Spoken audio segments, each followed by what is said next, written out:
A Louisiana mother whose son died after a helicopter crash in the Gulf of Mexico is thrilled with proposed legislation. It's designed to help rescuers find offshore workers who end up in the water. Now it's advancing in the Louisiana legislature. Sabrina Wilson has more from our newsroom. Sabrina.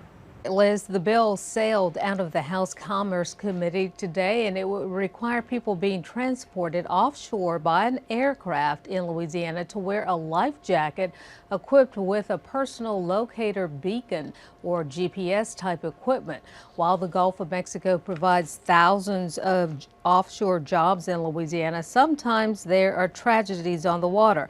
While we don't know whether victims of such incidents were wearing life vests, in December there were 2 helicopter crashes in the Gulf off of Louisiana's coast, and in 2021 the Seacor Power capsized with 19 people on board during severe winds, and the NTSB says 6 died, 6 were rescued, and 7 remain missing and presumed dead after that Seacor incident. Representative Troy Romero's bill would require people being transported offshore by aircraft to wear life jackets equipped with personal locator beacons. In 2008, Jacob Mott died as a result of a helicopter crash in the Gulf, and the legislation was passed, dubbed Jacob's Law. But Romero says language mandating the locator beacons on life vests was stripped out of that legislation.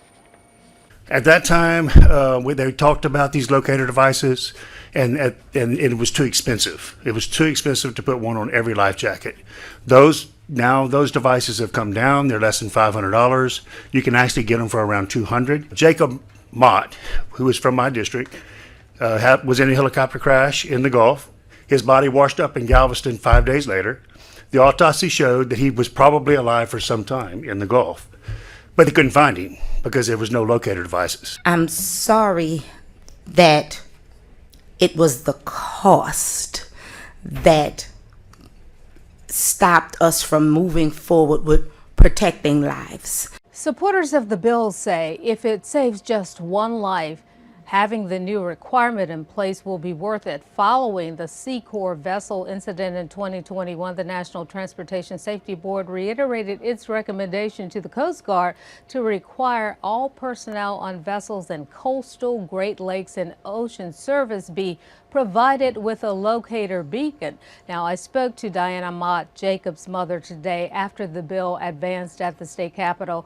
And while she said she was too tearful to do an on-camera interview, she said she is thankful to Representative Romero for fighting to make the location beacons part of state law.